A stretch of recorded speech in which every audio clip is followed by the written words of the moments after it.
नमस्कार आपण मानक बिनी किचन को बहुत बहुत स्वागत। आपण मानक जना थिबो एबे हमर रज पर्व आगु आसुची सेति मुझे बहुत सहज उपाय बिरीर पोड़पिठा बनैबी। चलतु देखा आज बिरी पोड़पिठार रेसिपी।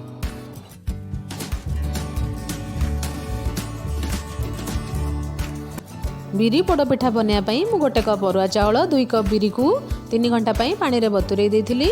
एबे ताकू भलसे धोई हाफ ग्लास पानी दे मुझे चिकन करी बाटी नेबी। एबे ताकू गोटे बड़ जगह को बाहर करदेवी और 5 घंटा रेस्ट करने छाड़देवी।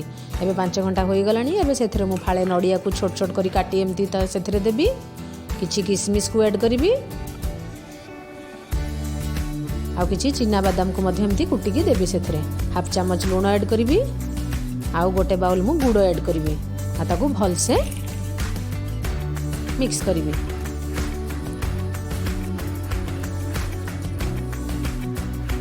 5 घंटा रखीदेले एटा बहुत फ्लफी हम पिठाटा।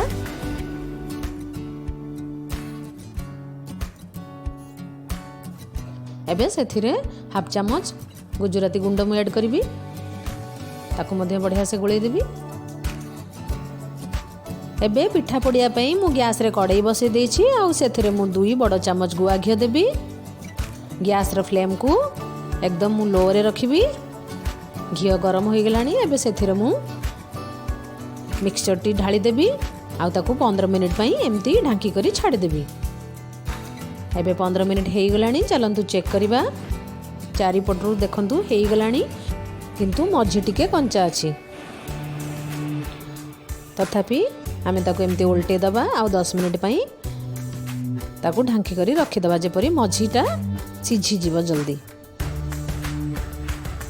एबे 10 मिनिट हो गलानी। चलंतु एबे देखिबा पिठाटी होईची कि नहीं। आउ थरे चेक करिबा। हाँ एबे हमर पिठाटी पूरा रेडी हो गलानी। चलंतु एबे ताकू प्लेट रे बाहर करनबा। एमती ताकू ठंडा हवा पई छाड़ देबा। एबे चलंतु पिठा को हमें काटी की चेक करिबा। वाओ देखिले तो केते सॉफ्ट आउ स्पंजी पिठा होईची। आपण माने एपरी रजरे बनेई एंजॉय करंतु आउ मो चैनल को सब्सक्राइब करंतु।